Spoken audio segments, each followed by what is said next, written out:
Nous allons débuter un thème aujourd'hui que je crois qui nous permettra d'aller en profondeur.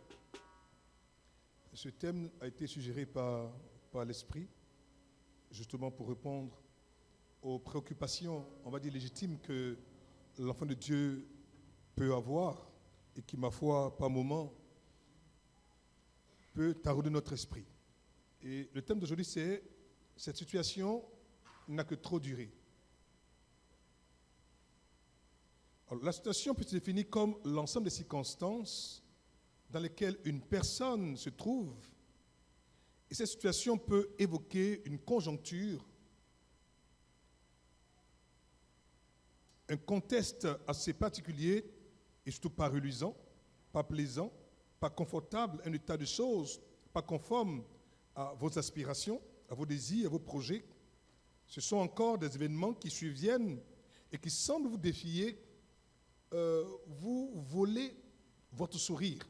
À la réalité, quand une situation est conflictuelle, quand une situation est, on va dire, conjoncturelle et qu'elle nous impose un diktat qui, ma foi, n'est pas conforme au projet et au plan que nous avons initialement décidé de voir arriver, assurément, cette situation va vraiment nous amener à voler notre joie, notre paix et notre bien-être.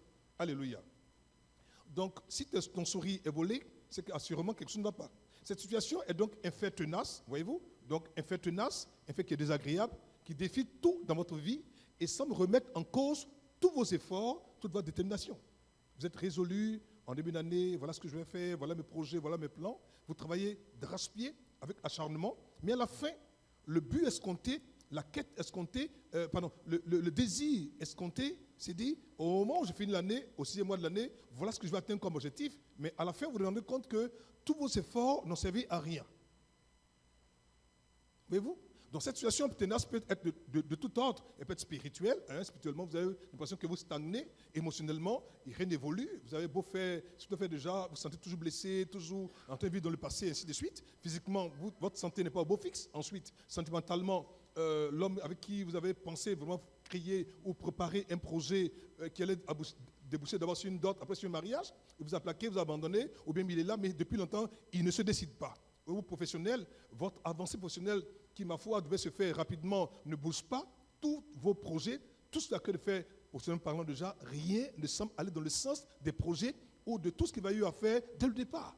Et voyez-vous, et souvent ça peut être d'ordre social ou sociétal. Voyez-vous, dans la société, même quand on vous regarde déjà, vous n'avez plus cette prestance, cette marque de distinction, cette excellence, cette façon d'être qui faisait que quand on vous regarde déjà, on vous donne du respect. Aujourd'hui, même vos petits frères vous manquent de respect.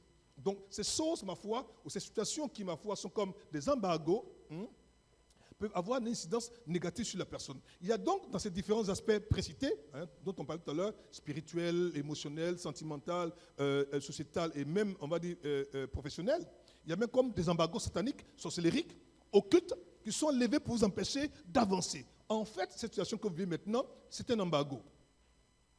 Oui, c'est un embargo, parce que l'embargo, enfin, on va en parler tout à l'heure, et cet embargo qu'on vous impose déjà, c'est parce qu'on va vous donner quoi? Une forme de limitation, une forme de restriction, une forme de blocage. Voyez-vous, comme des embargos sataniques, sorcellériques, occultes, qui sont levés pour vous empêcher d'avancer, pour vous empêcher de faire des progrès, pour vous empêcher quoi? D'aller de l'avant. Qui a déjà connu ce genre de situation? Quelqu'un dit tout le monde est dedans. Alléluia. Cette situation tenace qui conduit aux embargos occultes, qu'est-ce que c'est véritablement? Regardez. Les embargos sont des mesures de restriction qui peuvent être commerciales. Voyez-vous? Donc on peut imposer quoi? Un embargo commercial à une personne, dans le cas de restrictions dans la dimension purement commerciale, ou des embargos purement politiques, voyez-vous? Des embargos purement militaires, des embargos qui sont faits par un gouvernement contre un autre, afin, continuons, d'empêcher son départ d'un port. Ça, c'est quand c'est purement économique, déjà d'un port. Écoutez, on met un embargo sur l'avion qui, ma foi, est arrivé, n'a pas payé, les frais doivent payer déjà, on le bloque là-bas déjà, et ça devient des grandes tractations entre les deux nations, tout ça déjà, où le bateau est bloqué, la machine est bloquée déjà. Ces choses-là existent.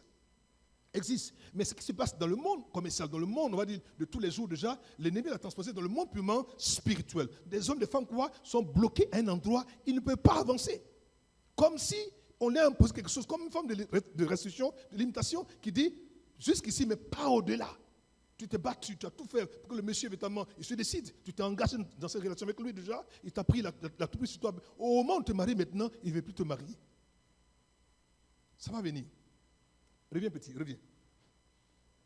Voilà, donc, alors, d'empêcher son départ d'un port, qu'il s'agit d'embargo sur des marchandises, ou c'est peut-être des mesures de contrainte, voyez-vous, des mesures de contrainte prises à l'encontre d'un pays interdisant l'exportation de certaines marchandises. Donc, lorsqu'on parle d'interdiction ici, en fait, on parle de restriction, mais restriction qui t'empêche toi-même de pouvoir avoir avec quelque chose. Si on t'impose une restriction, on te donne une contrainte, c'est que fondamentalement, on estime que tu n'as aucun droit, mais c'est quelqu'un qui est plus grand que toi, fait que toi, qui t'impose cela. Et tu te dois quoi? De te soumettre.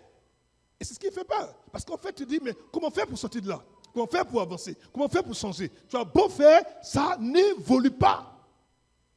Mais en fait, ce que tu vois comme un embargo, qui est similaire à l'embargo classique déjà, mais que ce n'est pas dans le spirituel, dans ta vie, tant sentimentale, professionnelle, financière, commerciale et même professionnelle, cet embargo-là déjà est piloté par des entités spirituelles appelées quoi? Démons.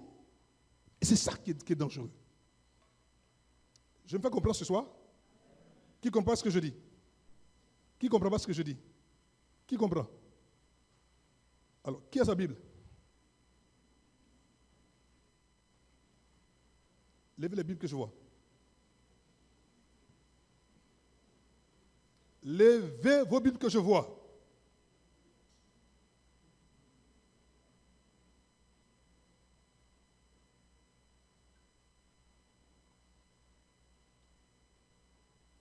J'ai dit de les lever. D'accord. Baissez-les. Sortez vos portables.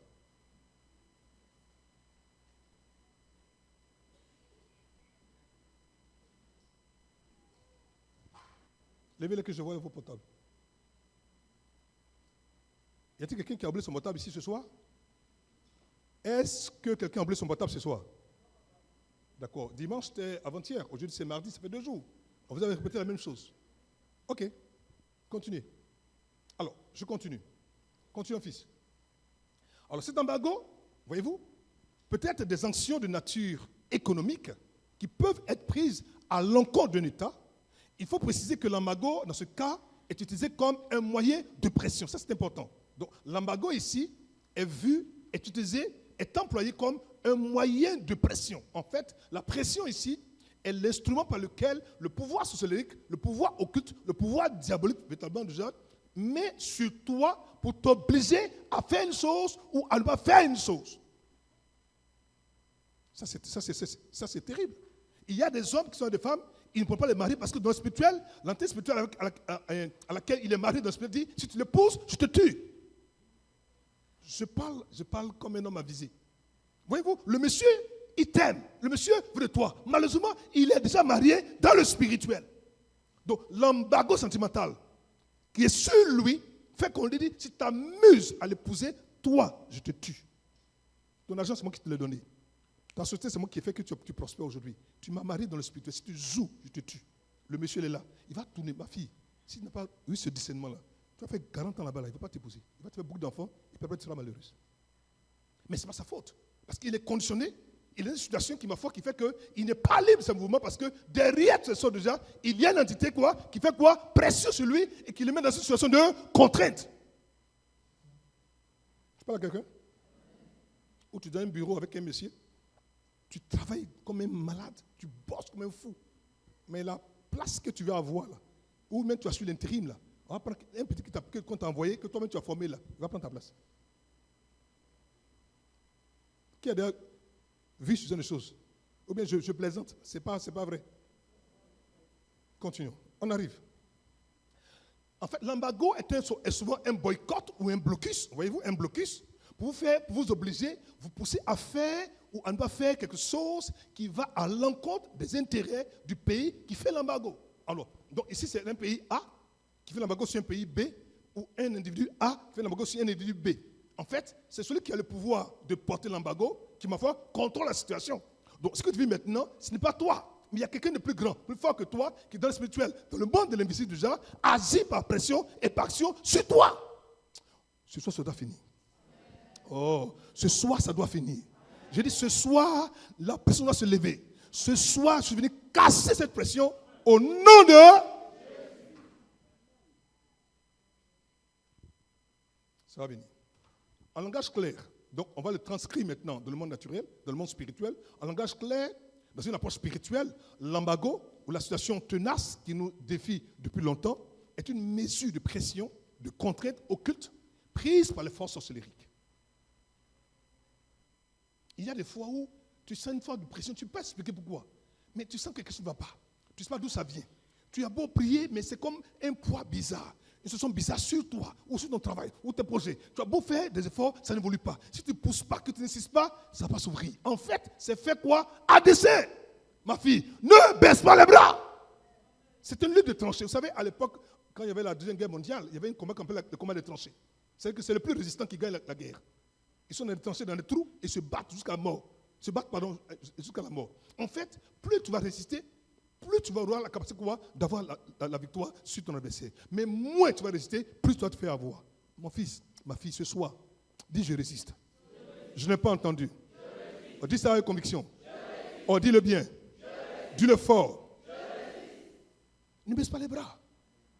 On est dans une guerre aujourd'hui. C'est-à-dire que l'ennemi est partout. Il est prêt à tout. À la moindre erreur, il frappe.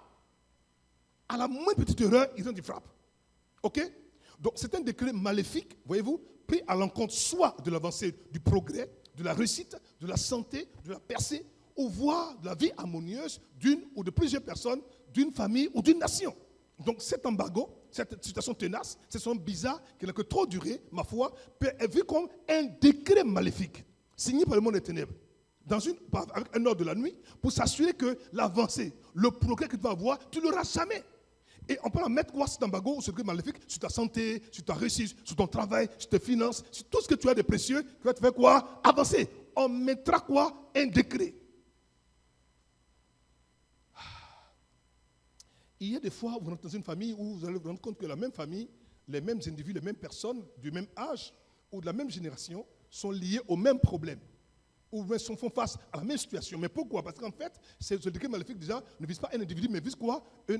Plusieurs individus dans la même famille. Souvent, ça peut porter quoi? Sur les hommes, souvent c'est sur les femmes, ou souvent c'est sur les hommes et les femmes en même temps. Ou bien toute la lignée, quoi? Et sous cet embargo. Pourquoi? Parce que quelqu'un dit, vous, mariage là, vous avez fait, vous ne jamais mariage, tu seras jolie.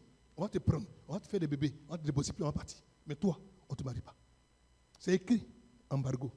Cette situation-là, je suis venu pour la changer ce soir.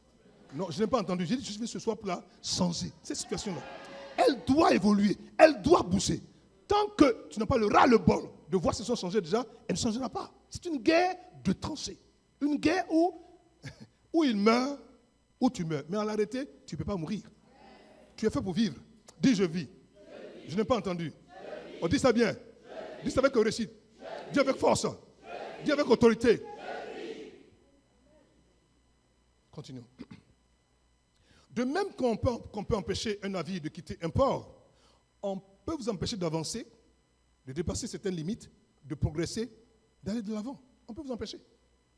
Il n'est pas parce que par moment, dans une situation précise, ça peut être dans votre travail, dans votre projet, dans votre commerce, vous faites du sur-place. Vous n'avez pas jamais vu ça déjà? Vous faites du sur-place. C'est que tu te bats, tu cours, tu luttes, tu cries, tu pleures. C'est que tout ce qu'on doit faire, tu fais. Mais ça ne bouge pas. Parce qu'en fait, écoute, on t'a coincé, on t'a attaché soi-même là. L'atmosphère de là où tu vis, où tu travailles déjà, a été polluée spirituellement pour t'empêcher d'évoluer. Oui. L'atmosphère, où tu opères là, on peut l'empoisonner. Et puis c'est comme une prison spirituelle. Tu es dedans, mais c'est qu'on a beau te faire une proposition, non, tu sais qu'il y a un autre travail là, non, moi mais je suis bien ici. Oh. Tu ne comprends pas pourquoi est-ce que tu n'as pas envie de bouger. Pourtant ton salaire là, c'est un salaire piteux. Mais tu continues de rester là-bas déjà. Tu peux expliquer pourquoi. En fait, dans le spirituel déjà quoi? On t'a coincé. On t'a emprisonné. On t'a... Cette prison, en fait, est faite de façon tellement subtile que tu es convaincu que ce n'est rien du tout. Tant que Dieu n'ouvre pas tes yeux que tu vois, tu ne sauras pas que tu es en prison. Mes enfants, ce soir, je suis venu ouvrir tes yeux spirituels afin que tu vois ce qui te combat. Tu vois ce qui a décrété cet embargo sur toi. Pour voir qui est le démon, qui est l'esprit ou qui est l'individu familial qui opère contre toi. Dis Père, ouvre mes yeux spirituels et que je vois. Dis ça bien, Père, fais comme ça. Fais comme ça, fais comme ça. Fais comme ça. Dis Père, ouvre mes yeux spirituels et que je vois. Et que je vois. Et que je vois. Au nom de Jésus. Dis Père, ou mes yeux spirituels, mes yeux spirituels, et que je vois. Et que je vois. Au nom de Jésus. Venez vous asseoir. Vous êtes comme emprisonné, vos mouvements, vos actions, vos activités, ce que vous pouvez faire facilement et librement, autrefois, vous êtes refusé, vous êtes interdit ou non autorisé. Aïe, par le passé, même quand je faisais mon commerce là même, je payais pour 10 000 francs en tchéké. Je vendais ça pendant en 2 jours. Je venais prendre 10 000 francs en tchéké là, 4 mois, c'est encore dans ma main. Même 125 francs, je ne suis pas encore vendu. Ma fille, il y a un problème. Quelque chose ne va pas. Quelque chose ne va pas. Mais tu ne comprends pas? Tu dis non, ça fait dire, oh, c'est passé, c'est comme ça. Non, non, non, non, camarade. Nous sommes des enfants de Dieu. Ce qui arrive aux autres, nous, ça doit nous arriver. Si ça t'arrive comme aux autres, c'est qu'il y a un problème. Alléluia. Alléluia. Continuons, petit. Vous n'êtes plus libre d'aller et venir, de commercer, d'agir, de faire. Et souvent, le thème, la durée de l'embargo, sera fonction de l'intérêt recherché par l'auteur de l'embargo. Il y a des fois où l'embargo, là, quand ils sont un peu gentils, là, il peut te coincer pendant un moment. Tu n'as pas de gars, tu n'as pas de je t'aime, tu n'as pas de tu m'intéresses, quand tu vois, tu me plais. Ça même, souvent même, tu t'es parfumé le cas, tu as fait make-up jusqu'à, personne ne te dit je t'aime. Tout ton petit blé là, c'est ça, make-up. Quand tu vois, ouh, tu es belle comme ça. Merci, messieurs. Mais on n'a jamais te dit tu me plais. Ton argent, tu as mis ton argent sur ton visage, cadeau. Tu vois pas ce que je te dis? Écoutez, moi, j'ai une de mes filles qui était pharmacienne. Bon, elle est toute pharmacienne. Un jour, m'appelle, me dit, papa, elle est au Texas. Elle dit, papa, il faut me regarder. Je dis bon, il dit, papa, regarde-moi. Je suis joli, non? Il dit, oui.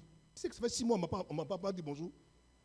Il dit, pardon, ça fait 6 mois, on ne peut pas dire bonjour. Je fais tout, je m'habille, je me parfume. J'ai même, à l'époque même, les ICM sortis. Je fais tout. Personne ne me regarde.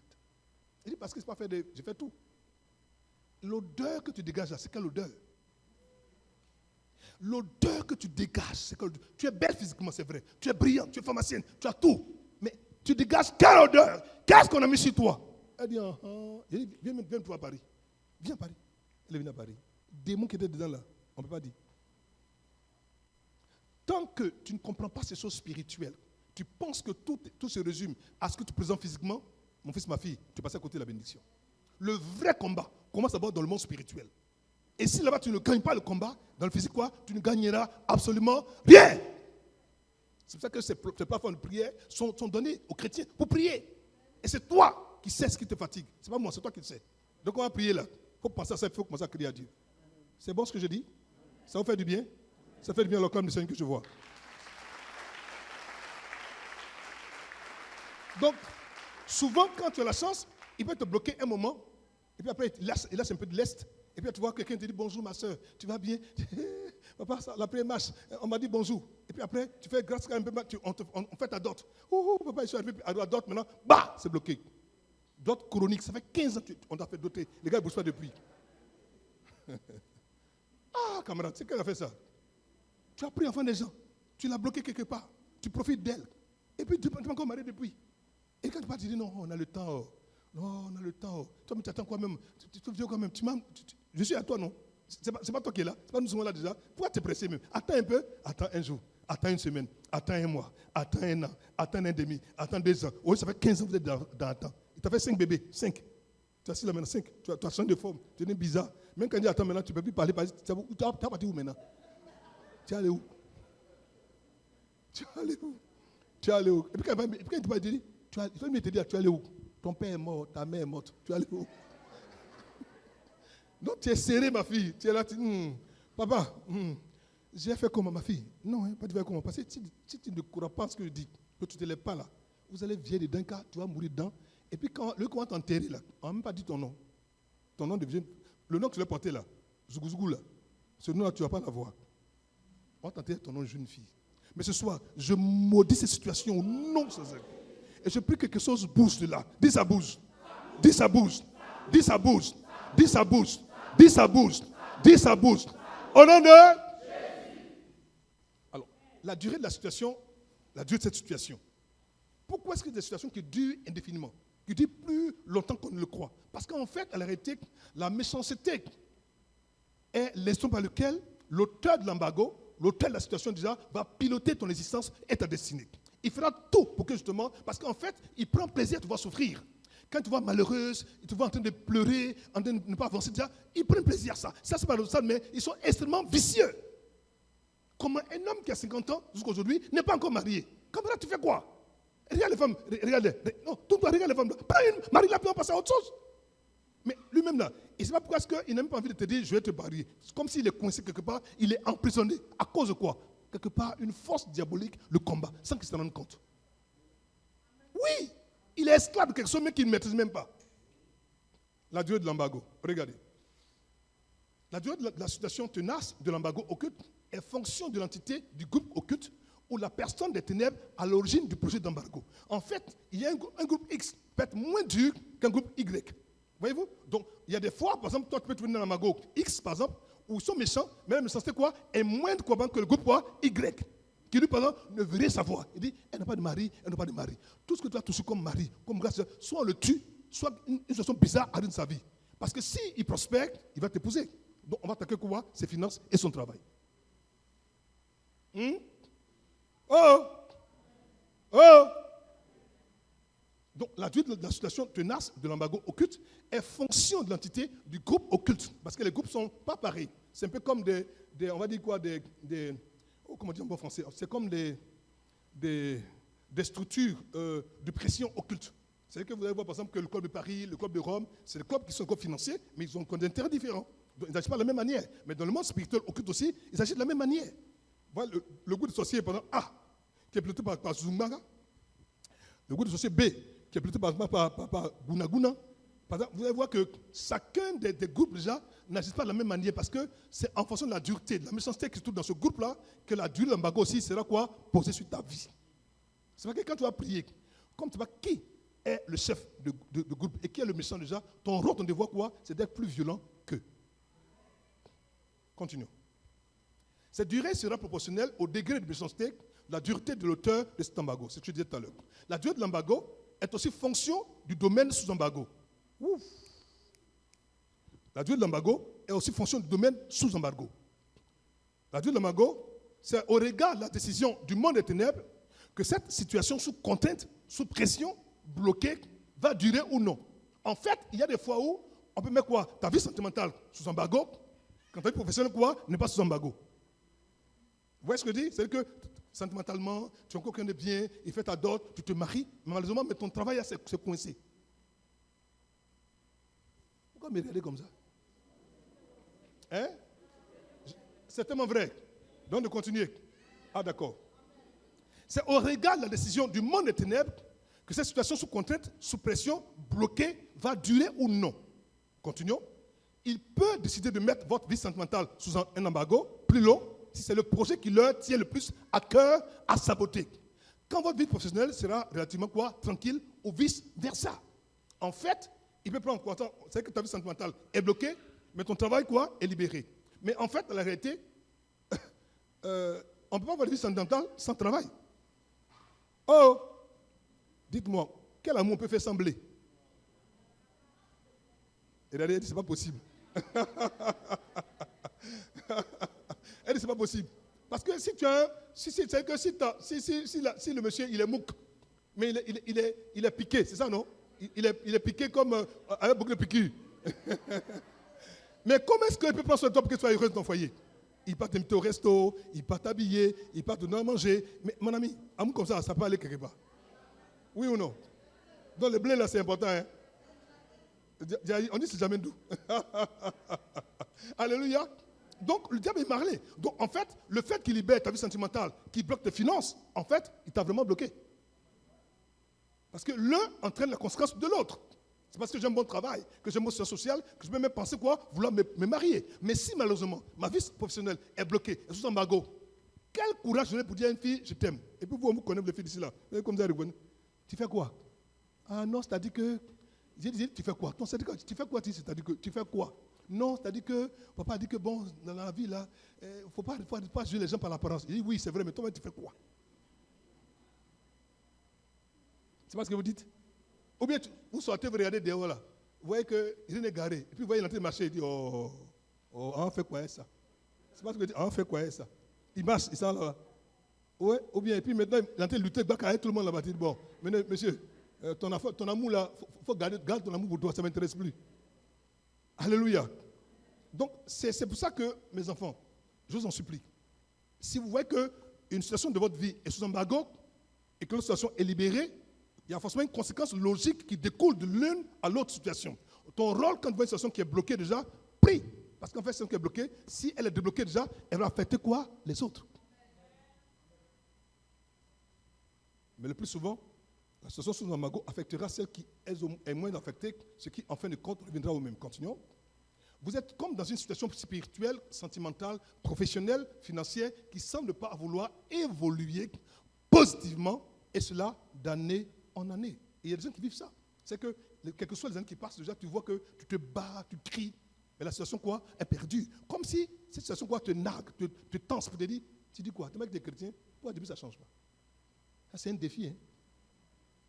Ah, ça c'est un défi. Hein? Tu jeûnes, tu pries, tu cries à Dieu, oh Seigneur, Seigneur. Ça y est là. C'est le même gars là qui est là, le même blé qui est là, les mêmes situations. Tu montes, descends, il n'y a rien.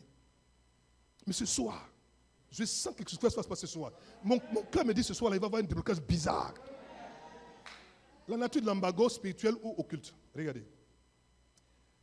Beaucoup de personnes aujourd'hui n'arrivent pas à expliquer rationnellement ce qui leur arrive, car elles semblent être en proie à des situations difficiles malgré tout leur effort et leur capacité. Tu sens que tu as un bon diplôme, tu as fait un bon cursus scolaire. Mais lorsque tu vas sur le monde du travail, le marché du travail, on ne te donne pas le travail qui va avec ton travail. Tes diplômes, pardon. Tu es obligé de prendre un travail quoi, comment on va dire en bon français, c'est-à-dire qui soit au rabais, on va dire comme ça. C'est-à-dire que tu es appelé à être, on va dire, ingénieur, et puis là, tu te retrouves à faire la plonge. Non, écoutez, en soi, ce n'est pas mauvais, c'est un boulot.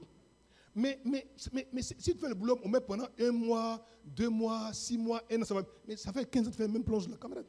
À un moment donné, c'est que tu l'as qu'à dire, ah Seigneur, je suis ingénieur. J'ai plongé pendant combien de temps j'ai plongé? Donc, on peut faire ça pour un temps, parce qu'il n'y a pas de son métier, on dit, c'est pas vrai. Mais si ça dure 15 ans, il y a un problème, qu'est-ce qu'on n'a pas? Tu as postulé partout. Quand on voit les autres, on dit, monsieur, vous êtes 4, on dit, 1, 2, 3, 4. On vous prend. Monsieur, allez à la maison. Quand ça arrive sur toi, c'est comme si on a mis quelque chose sur toi. Ce soir, j'enlève ça au nom de Jésus. Continuons. Elles ont beau se battre, tout semble être pareil.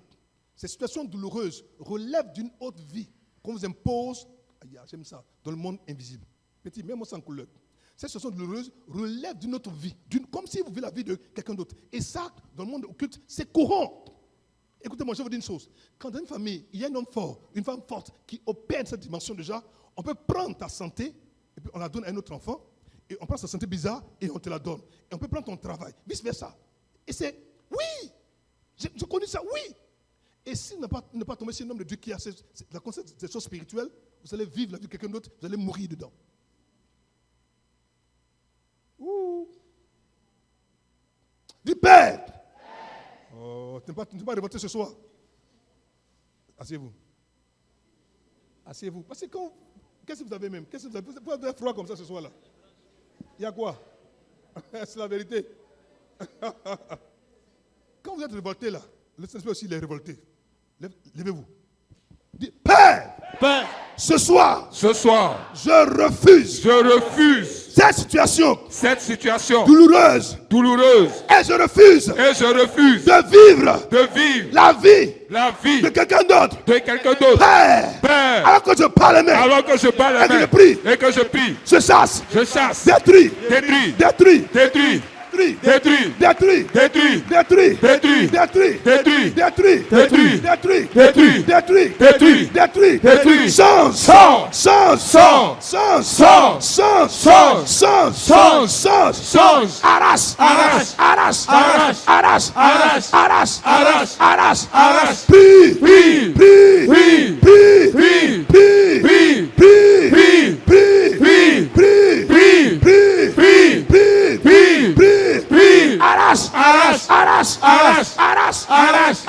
arrache, Arrache. Arrache. Arrache. Arrache. Arrache. Arrache. Prie. Prie. Prie. Prie. Au nom de Jésus. Viens vous asseoir. Amen. Quand tu te regardes, quand tu vois tes diplômes, tes compétences, tes qualités naturelles et même apprises, et tu vois que ce que tu sais que tu dois avoir, c'est l'autre qui a. Tu comprends pas? Tu ne peux pas expliquer comment ça se fait déjà, ma fille, je te dis. Ce que tu as comme suspicion là, je te confirme ça. On a pris tes grâces et puis on a échangé. Ce soir, ce qui a été changé, je remets ça en place. Au nom de... Oui. Ne laisse pas l'ennemi t'imposer quelque chose qui n'est pas pour toi. Quand tu estimes que ça ne te convient pas, refuse. Refuse ça catégoriquement. Spirituellement, chaque personne naît avec quoi? Un projet divin déterminé qui nous est confié par le Créateur. Quand tu nais, Dieu te donne quoi? Un projet divin, un projet céleste. Et ce projet, il veut que tu l'accomplisses. Malheureusement, le monde éternel quoi peut prendre et peut échanger. Il peut échanger. Pourquoi il le fait? Parce qu'il sait que s'il laisse cette affaire-là déjà, son enfant ne va pas prospérer. Malheureusement, il n'y a pas une famille au monde où il n'y a pas de sorciers. Dis-moi, lève ta main, dis-moi que ta famille a de sorciers. Il faut me dire. Non, je ne veux pas sorcier, il faut me dire. Mon frère, l'apôtre international, le prophète Dieu de Sinaï dit qu'une famille sérieuse, il y a au moins 5 sorciers là-bas. 5 sorciers au moins 5 sorciers. Au moins 5 sorciers. Au moins, une famille sérieuse a au moins 5 sorciers. Alléluia. Donc, si ma soeur a 5 sorciers, une bonne famille africaine a au moins plus de 5 sorciers.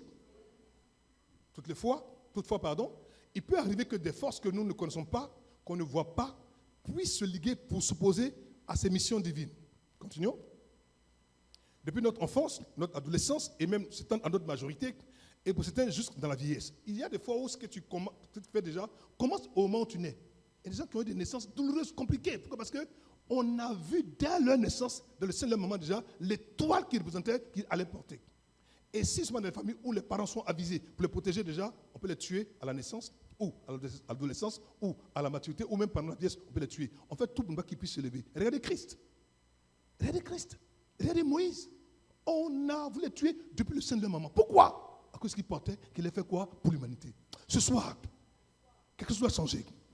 Si tu es la cible du monde des ténèbres, et qu'à cause que tu portes en toi, ils veulent te tuer, dis avec moi, Père, tout projet pour détruire ma destinée, mandaté par les forces diaboliques et sorcelleriques, alors que je bats les mains, et que je prie, Père, j'annule,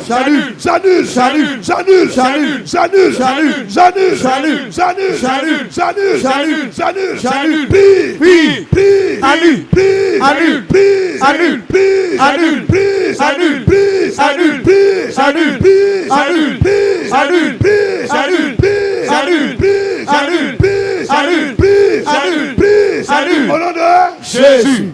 Amen. Le même combat que tu as combattu quand tes parents ont combattu quand tu étais bébé, tu as combattu quand tu es devenu adolescent, quand tu es adulte, tu continues de te combattre. Tu ne vois pas que c'est le même combat parce qu'en fait, il y a quelque chose que tu portes en toi que l'ennemi a vu qui le dérange. Ces embargos bizarres peuvent se présenter sous forme, regardez, d'échecs qu'on ne peut pas expliquer. Ensuite, peu importe les efforts et les sacrifices consentis, rien ne semble réussir, quoi que vous ayez toutes les compétences, ou bien vous voyez vos projets échouer et les bénéfices être alloués à d'autres personnes. Quelle frustration. Continuons. Des blocages, des oppositions constantes, alors que tout avait bien commencé.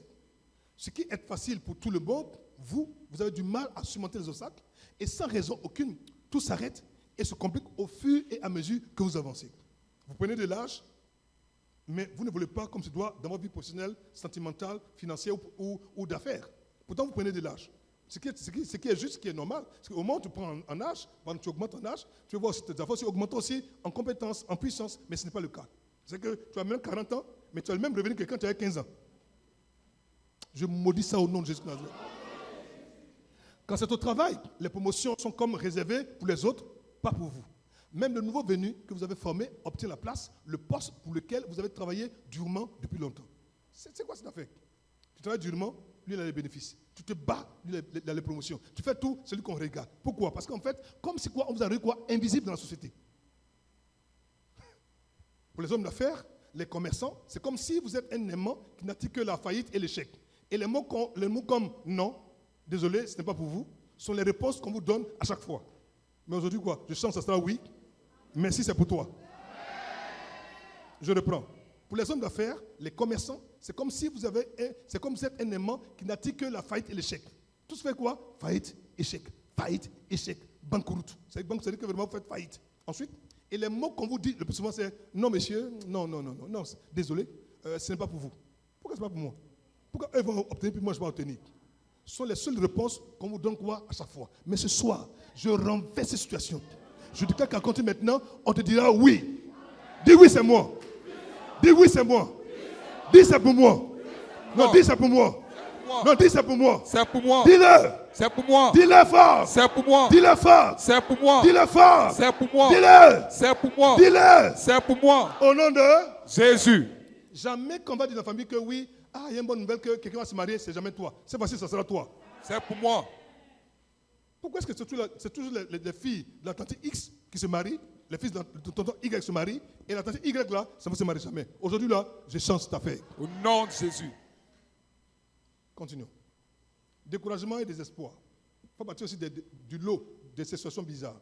Quand votre vie, tant sentimentale, professionnelle que financière, se trouve encore et encore confrontée à des faillites, à des échecs répétés, et cela sans répit, on finit par se décourager, à abandonner, à se résigner et, surtout, continuons, à envisager des solutions qui, bien des fois, vous amèneront à descendre de vos standards d'excellence. J'explique ça en français simple. C'est-à-dire qu'au départ, quand tu étais encore la jeune daille, à Gna Gna, tu viens d'arriver de Paris, à ton bac plus 5, tu dis, bon, moi, ce n'est pas un gars qui a au moins, c'est quelqu'un qui a au moins 1,5 million de salaire par mois. Il est choco comme Papa Kanga. Il est gentil. Parce que qui est fou? Donc, ce n'est pas quelqu'un comme ça, je ne le marie pas. Mais ça fait 10 ans que tu pries, ces gars-là, tu ne trouves pas.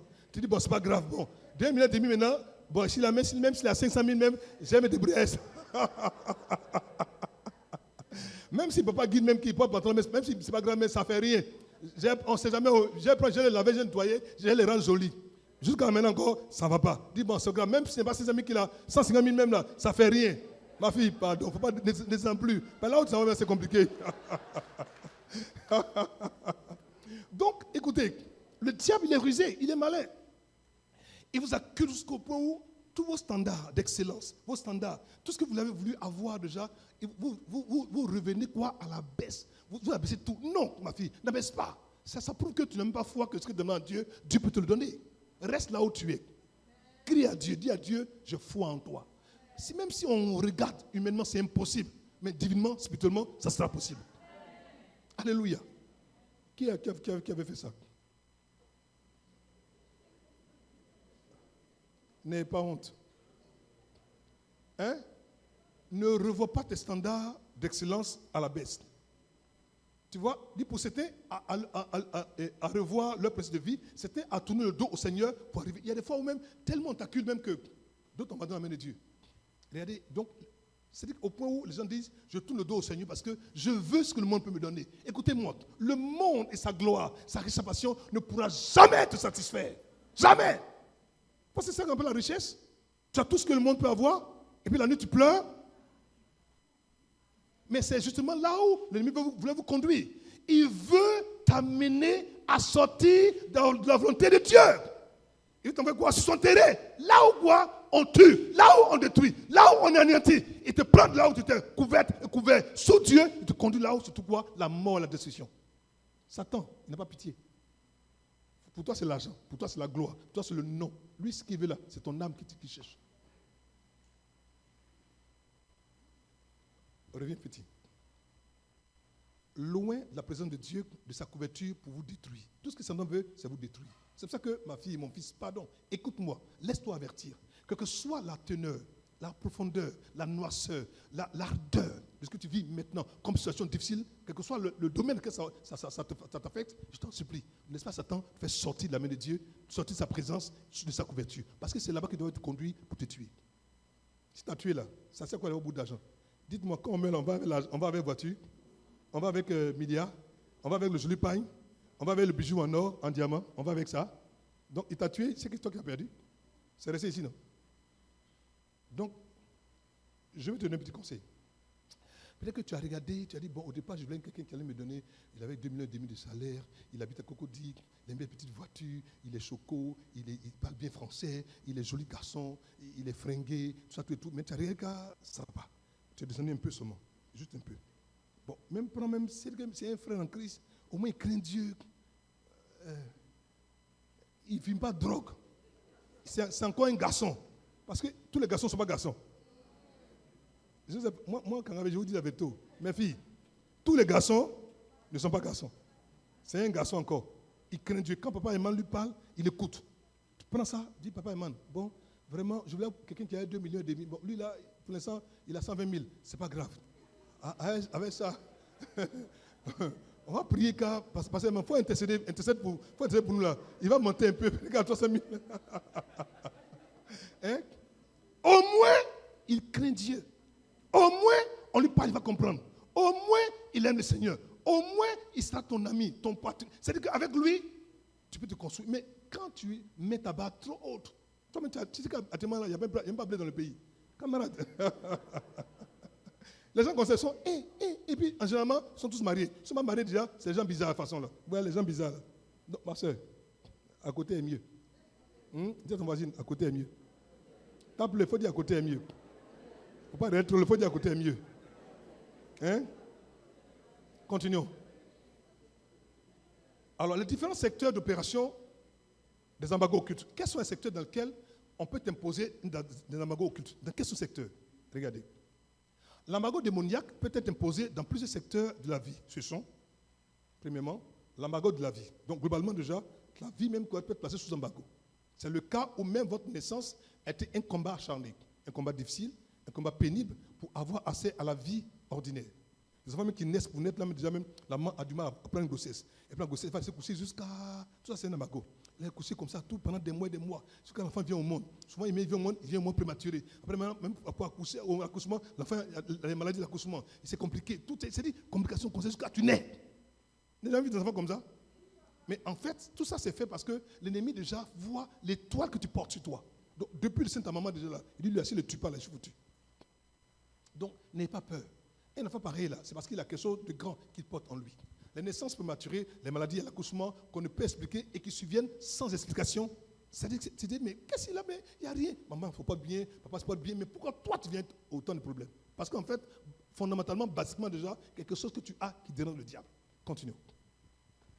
L'amago académique. C'est la même.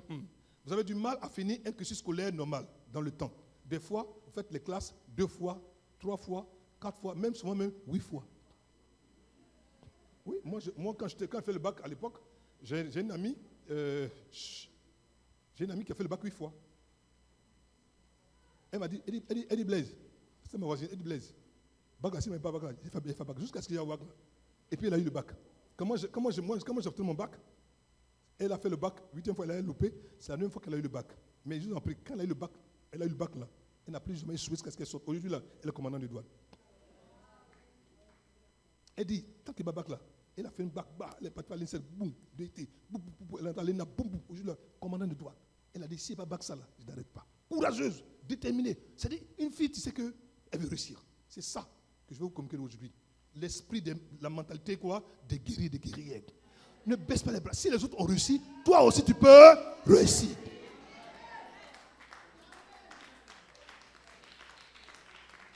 Soit tu es caché, parce que j'ai échoué, j'ai vécu à l'école. Camarade, tu n'as rien compris? Il y a des gens qui ont joué ça 8 fois. Mais ils sont là, sont durs. En classe, mais quand un homme qu'on le réveille comme ça, mais X plus 2. C'est tellement qu'on l'exercice. Tellement ils font l'exercice, mais quand tu vas. Mais grand frère, les petits qui ont 15 ans là, grand frère, lui a 25 ans. Grand frère, exercice, il a dit, oh, c'est 5 plus 4. Tape quand 5 plus 4, il dit, il dit, non, petit, il y a longtemps de dedans. Ok? Donc, vos années scolaires sont parsemées de maladies, de problèmes financiers. On revient. Problèmes financiers, des parents, vous échouez toujours aux examens, quoique bon à l'école. Il y a des fois où, à l'école, tu es bon, mais quand il y a des examens, tu échoues. En fait, parce qu'en fait, tu es sous un embargo lié quoi aux examens. Parce qu'après l'examen, quoi, il y a une promotion. Donc, on te laisse aller, va seulement, premier, examen, boum, tu es sous. On te fait encore passer, premier, examen, tu es sous. Donc, en fait, il n'a jamais eu quoi un examen. Pourquoi? Parce que l'embargo a été placé là où surtout quoi, les examens pour pouvoir les promouvoir. Donc, fais attention. Si tu vois ce sont de ta vie déjà, passe me voir demain, on va prier pour toi. Tu fais les affaires, tu fais tout jusqu'au moment où ton chèque, bah, c'est bloqué. Est-ce qu'il y a un problème qui est lié à ça déjà? D'accord? Continuons. Vous peinez pour obtenir un diplôme, etc. Et même quand vous obtenez un diplôme, à votre tour, une mesure étrange vient d'ici ou compliquer la situation. Souvenez-vous, une année, pour aller en terminale, on a mis un bac probatoire. Vous vous souvenez de ça? Et on a pleuré dans ce temps-là, le bac probatoire. Mais pourquoi notre tour même bac probatoire? C'est comme si c'était au moment où tu arrives en première net, le bac probatoire. Aïe, mais pourquoi? Et les gens échouaient quoi? En masse. Qui a vécu ça? Bac probatoire. Yako. Ça, c'est les vieux pères. Les jeunes ne comprennent pas. C'est un débat pour toi. Maintenant, vous passez. Vos BPC, 8 de moyenne n'a pas un BPC. On vous a donné ça cadeau quand vous avez passé ça. Vous peinez pour obtenir un diplôme. Continuez. L'embargo sentimental. L'embargo sentimental. À ce stade, vous êtes comme non existante. Vous avez des problèmes pour faire des rencontres. Même des rencontres revues à la baisse de vos choix, de vos goûts. Papa, moi j'aime les bêtés, j'aime les formés, les digba, les foilus, les houdis, les yassois, les garçons. Mais actuellement, tu as un petit coup baroulé. C'est-à-dire qu'il est mec comme ça. C'est-à-dire que, mais ta copine, tu te casses. Il ne faut pas me voir. On dit, ma copine, c'est qui? Tu dis, oh non, c'est ma copine, laisse ça, c'est pas important. C'est lui. Il est cool, il a comme un vieux baroulé, il est cool. Est-ce qu'on peut comme le Seigneur? Embargo sentimental. Ah, ma pauvre fille. Papa, j'ai dit, mais ma fille. Ah, papa. Ma fille, mais dis-moi. Papa, apprends à parler. Papa, on peut pas. Le suivre, mais c'est qui, ma fille? Ah, il veut me saluer. Ah.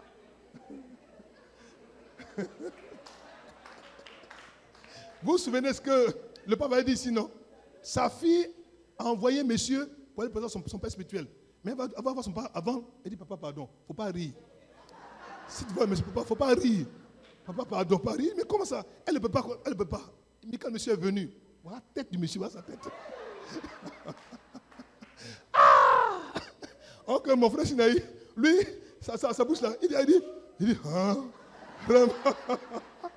Maintenant, son gars de corps, son protocole, il dit, papa, laisse la tête, mais regarde le pantalon. Ça tombe comme ça. Un vrai pantalon, un parfum puissant. Le blé était chargé comme ça. Il dit, on fait comment, mon beau. Est-ce qu'on peut calmer le Seigneur? Alléluia. Et cet embargo-là est fait à dessein. L'ennemi estime qu'il ne veut pas te voir heureuse. Ma fille, mon fils, Dieu qui est dans les cieux aime donner de bonnes choses à ses enfants. Il dit, vous qui êtes mauvais, vous savez donner de bonnes choses à vos enfants. À combien de fois de raison, le Père se laisse donner quoi? Le Saint-Esprit à ceux qui le lui demandent. Donc, s'il veut donner le Saint-Esprit, ce n'est pas un beau mari ou une belle femme qui a des moyens. Donc, ne sois pas déçu, ne sois pas découragé déjà. N'est-ce pas, l'embargo sentimental te fait croire que ce que tu as demandé, tu peux l'avoir. Tu vas l'avoir. Dis, je vais l'avoir. On dit ça bien. On dit en conviction. On dit fort. Dis, je vais l'avoir. Je vais l'avoir. Au nom de... Vous êtes comme invisible. Et même quand quelqu'un vous veut, il ne se décide pas, ou il vous met dans un système, attends, ça va aller. À qui on fait ça maintenant? Oh, ma fille, que Dieu te bénisse. Ma fille, attends, ça va aller. Chérie, oh, attends, ça va aller. Oh. Attends, ça va aller. Oh. 1 an. Attends, ça va aller. Oh. 2 ans. Attends, ça va aller. Oh. 3 ans. Attends, ça va aller. Oh. 4 ans. J'ai parti. Non, va pas, faut rester. Attends, ça va aller. Oh. 5 ans. 6 ans. Ma fille, pardon. Il faut partir. Parce qu'il y a des fois, avant de partir, il faut savoir où tu as mis ton pied. Hein. Parce qu'il y a des fois où, tant que vous ne montrez pas que ce que vous demandez, ça vous tient en cœur, ils ne vont pas réagir. Pas parce qu'ils ne veulent pas le faire, mais parce qu'eux-mêmes là, sont sous embargo. Le monsieur est sous embargo, toi-même tu es sous embargo, 2 embargos qui se mettent ensemble, ça donne quoi? Ça donne une bombe. Hein? Et ce qui est dramatique, c'est qu'il le fait tout le temps profitant de vous. Moi, j'ai une fille à l'époque, quand elle s'est mariée, elle a fait sa dot. J'ai dit, écoute ma fille, quand on fait dot, on ne couche pas la personne. Elle dit, bah, cette affaire-là, j'ai dit, parce que si tu couches avec toi, il va t'abandonner. Si tu lui donnes ton corps, avant qu'il t'ait honoré comme il se doit, le jour du mariage là, il n'y a pas d'intérêt à te marier. Elle ne m'a pas écouté. Ce que j'ai dit là, ça s'est produit comme ça. Elle vient pleurer. Tu m'as dit, je veux que tu ne pleures pas et que tu écoutes ce que je te dis. La dot ne donne pas le droit à un homme d'avoir un rapport avec une femme. Dites, c'est Kangalès qui a dit, c'est moi qui ai dit. Ça ne donne pas le droit. Il y a 3 niveaux. Dot, mariage civil et mariage religieux. Après ça, là, tu prends. Sinon, là, tu ne touches pas. Tu touches là, tu es un voleur. Et en général, ça ne bouge pas bien. Et même quand après ça va après, il y a tout le problème à l'intérieur. Parce qu'on a violé le principe. On dit non, la Bible, il ne faut pas mariage. Non! La Bible parle des autorités qu'on doit respecter. Comprenez-moi, s'il t'aime là, pourquoi il ne peut pas attendre? Pourquoi il ne peut pas être patient? S'il t'aime, il ne peut pas patienter. Chez nous, ici, la dot, là, sa validité, c'est 6 mois. Après 6 mois, c'est un duc qui est caduc. C'est périmé. Donc, on doit reprendre.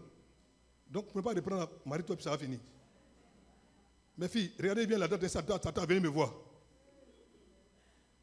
Vous n'évoluez pas dans votre relation, le temps passe et vous ne voyez rien venir à l'horizon.